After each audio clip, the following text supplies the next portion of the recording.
I have a twin that's 5 minutes older than me. That's Joyce. And I'm Loyce.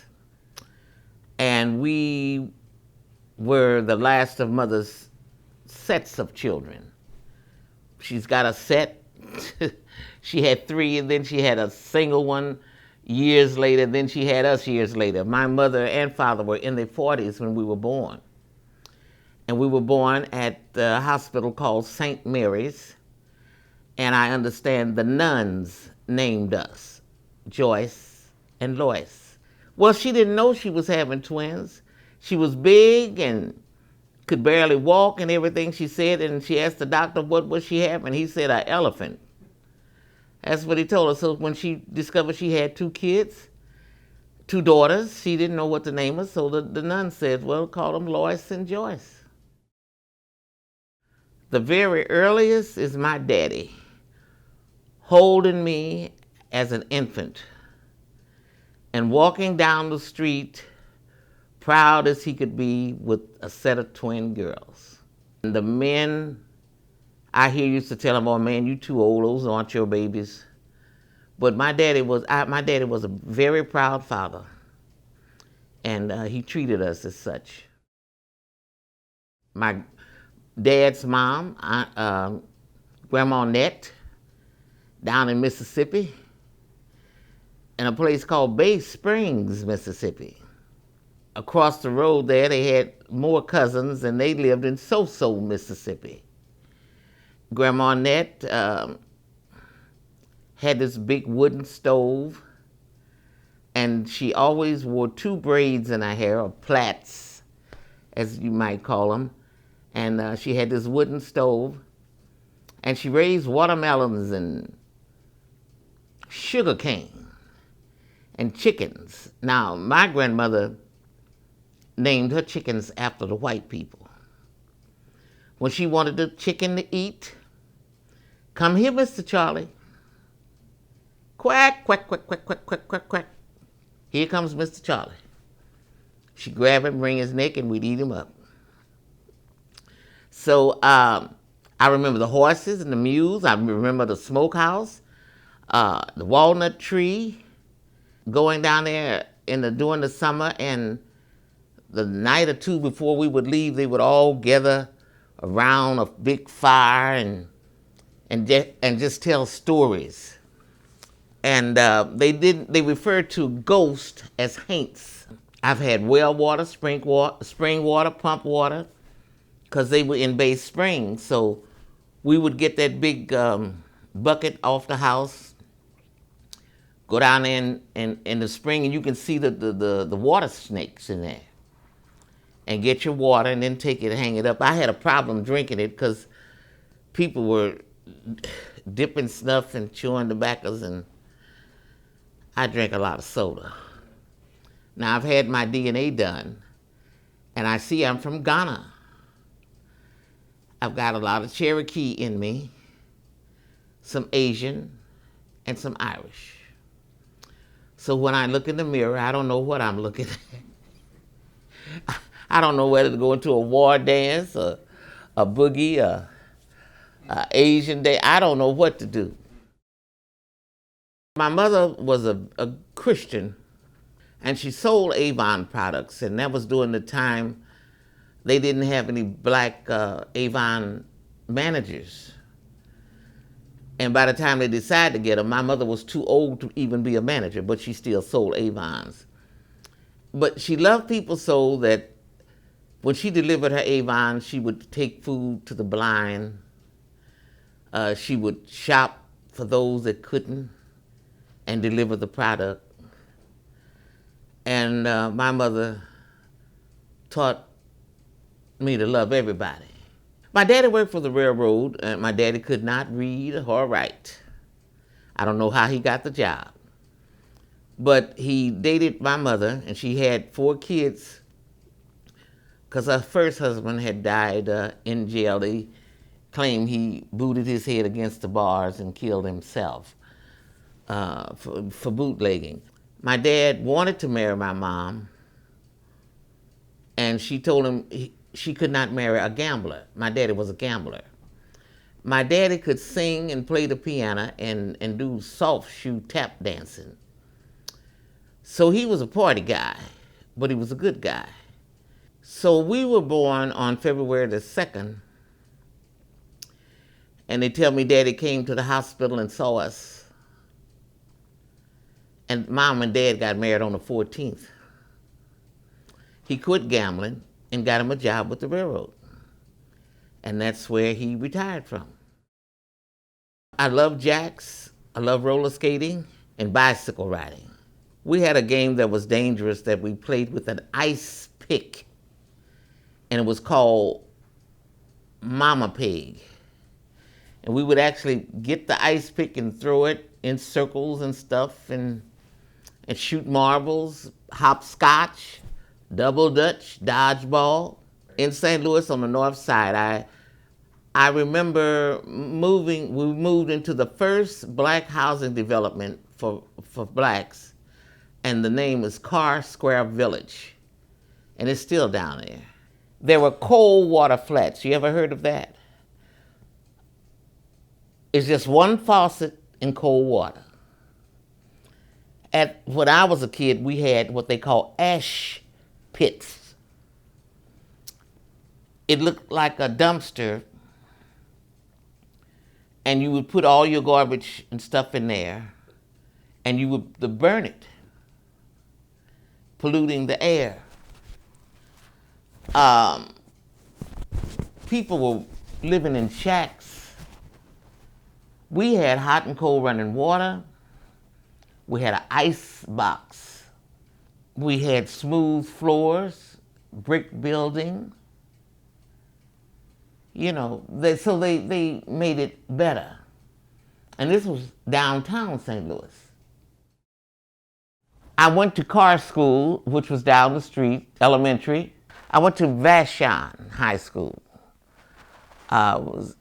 He was a lawyer, a black lawyer. I was in tennis. I was in the drama class, and I loved to sing. So when I got in high school, they didn't need any contraltos. So I had a good falsetto, and I did second soprano until I was able to get in with the altos. I thought I'd be singing because I used to win little talent shows and get little jobs. And my first job was an ice cream parlor. For a friend of mine, I had an ice cream parlor. I used to go work there, and that's where I met my husband. And then after that job, I worked at a handbag factory, wrapping and packing. I used to work at a sewing factory. I used to be a Wells Fargo security guard. I used to be a short order cook. I graduated at 16. But because I was black, it was a lot of jobs I couldn't even get, even with a high school education. So later on, they brought in this thing they called manpower to pick up all these blacks they had left behind. Through manpower, I went to a school called Kennedy. I took shorthand, typing, and alteration tailoring, and got certificates in that. Then when they stopped the program and they hired people to work and make full salary and get retirement and everything, they wouldn't hire me. Told me, you smart, you can get a better job than that. But by then I had my kids and I needed the money. I ended up working for the public housing where I was living in Pruitt-Igoe. But with all of my secretarial skills, I was able to get a job in the office. And I had my own secretary. I was over relocation. It was just no good. It didn't last long, I think about 7 years, just long enough to make the babies. He was a soldier, he looked good, he kept his pants clean and his hair combed and his teeth shining and talking stuff to me. And I married him, but he hit me one day and I saw every beautiful star I could see. And I gathered up my children, told them to get whatever they could carry that was clean, and we walked, and I never went back. 5, 4 boys, 1 girl. My twin and I bought a 10-room house together. That was a house that only white people used to live in, so that was a step up for us. But I took in sewing, and I found a man that would bring the sewing to my home. I always kept me a sewing machine, and I get paid by how many sleeves I put in or how many collars I put in, so I could stay at home. But the problem was I was trying to sing pop, blues, and jazz, and I had to do that at night in the clubs. So I would go to little talent shows and win a little bit, and some of the winnings would be a week or 2 engagement at this club and would pay. But it came to me I was neglecting my children, and I should not have taken them out there and drugged them through that. Well, Mother says when I was in my cradle and when the music would play, said I would just start shaking and kicking. Just a shaking and a kicking. Now, I'm not a dancer, but I did like to sing. I used to sing with a gospel group, and I traveled with them, and I got a chance to meet a lot of great black gospel singers. I love gospel music, love it, but I couldn't make any money. So that's the reason I started singing blues and jazz and pop. I could get paid. So I was captain of the building, and I paired up with other schools and churches, taking the kids on field trips and out of town. Did a lot of things. We cleaned up the area. We tried to keep the gambling out and the gangs out, and had big Christmas parties. We had I started the first black Santa Claus down there. I worked at a heating and cooling place as administrative assistant. I worked in the Normandy School District for over 15 years. But even doing that, I was security guard for Wells Fargo and still singing. And took a few college courses.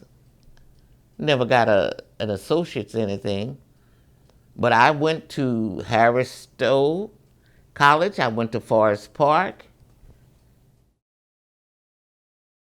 You either work or go to school. Simple. And you didn't have no more than 2 weeks to look for work. That's it. Well, you know what makes me happy? That my mother and father were together. My mother and father's families had reunions. They didn't cuss and fight and drink and drug. That they got together, they saw each other, it's no way I could go to Chicago and not visit my mother's sisters. I don't care if I was drunk. I'd better go visit my mother's sister. So when I got back to St. Louis, she said, how was my sister? I said, I saw Anna Evelina was doing great. I had to give a report. But they taught us that. Well, I think everything happens for a reason. I think I'm in this church for a reason. If anybody ever allowed me to talk, I'll just tell them the truth as I see it. You got to push your way through life. It's a pushing. Study pushing. You never get it all done, because as soon as you get over one thing, the devil going to put something else in your way. First of all, mind your business. Try not to repeat what folks say, because you might add or subtract a word or two, and that changes the whole context of what they said. My philosophy is to just love one another, and that's my thing. What is that? What is that? John, love one another as I have loved you, and by this men will know you are my disciples. Now, if you do that, love, because see, that's better than talking about love thy neighbor as thyself, because it's so many people don't like themselves. So I ain't crazy about that one. But if you love me like you say and supposed to love Christ, I'm a millionaire. I'm a millionaire. And I tell everybody I'm the richest, poorest woman I know. I don't have a dime. I wake up and don't have a dime. I needed my medicine. I couldn't afford it. But I'm in the process of moving and I sold a piece of furniture and I can get my medicine. I didn't ask nobody because God already knew what I needed. My Heavenly Father watches over me. It's a song. I trust in God because I know that He cares for me. I went to see Gladys Knight. When I got to the building, I saw all these good-looking men in shirts and ties, and I said, look at the ushers. I didn't know they were missionaries. I said, look, and it's so quiet and peaceful. I thought it was lovely. But my friends took me to the front seat. And then when the bishop came in there and said, welcome all of my newfound cousins. Oh my God, I said, where'd this man come from? He said, now we don't normally applaud in our sanctuary, but you're here from different places. So whatever you do in your church, feel free to do it here. I felt at home. And then when I saw that beautiful 100-voice choir walk out there, I started crying. And I cried. And I cried. When Gladys got through, she came off the stage and walked up to me and just hugged me and kissed me. Everybody thought I knew her. She had seen me cry the whole evening. I was full. I listened to her testimony. I listened to her sing. I've been listening to her singing all my life. And she's always had a good rapport. And she said, if you are searching, sign up. The missionaries will get to you. I've never had any missionaries like those missionaries. My missionaries could cook. And we would talk about the scripture, and my missionaries cried when they talked about the Lord. It was no joking and playing around. I got what I needed. And I haven't looked back. People told me I was joining a cult. That's what people said. But people at the church was treating me nice. Nicer than I'd ever been treated. It was the people doing what they talked about. Sharing, caring, seeing about one another. Be as truthful as you can. It's good to be bold, but with compassion. First, we need to love children. First, give them a chance to grow and help them grow with love and compassion. Treat seniors with love and compassion. And I have a special thing in my heart for seniors and little children. Like these little children that I'm accepting as my grandchildren. They need help. They need somebody with patience to talk to them. And don't be in a hurry. You can't be in a hurry. Because some of them, if they in a hurry, they run everywhere they go. They don't walk nowhere. You have to slow them down. Then you got to pick up the old folks and push them. Well, I would hope that it would be and would encourage someone to get up and get back in the race. Don't stay down. We all need to be proud of ourselves and like ourselves, first of all. Because if you don't like yourself, it's hard for other people to like you. Know that you are uniquely built. You need to discover your talent and develop it, whatever It is. You got to know whose child you are. We're God's children. He loves us all. He's a good daddy. Now, when you do good, daddy gonna reward you a little bit better than when you're bad. Because he has a way of making you pay. So you better be a good kid. And I'm trying to be the best old lady I can be. He's always been there. He hasn't been anywhere. It was me. He was there all the time. But I need to be with a group of folks that's kind of talking and feeling like I feel. Not just Sunday Christians. And I'm grateful and thankful for this chance, for another chance. Because every day I'm taking a chance. Because I don't know what's going to go through this crazy mind of mine. What's going to come my way. So we got to work until the day is done. We got to help somebody as we go along. We got to share. We got to give God all the glory. My daughter was telling me, well, Mama, when you die, what kind of funeral you want? I said, whatever the Mormons do, let them do it. Well, I know you're going to want some singing. I said, girl, I'm trying to go to heaven. They don't have to sing over me. Just say goodbye and hope she makes it in and pray that I get in. That's all I want to do.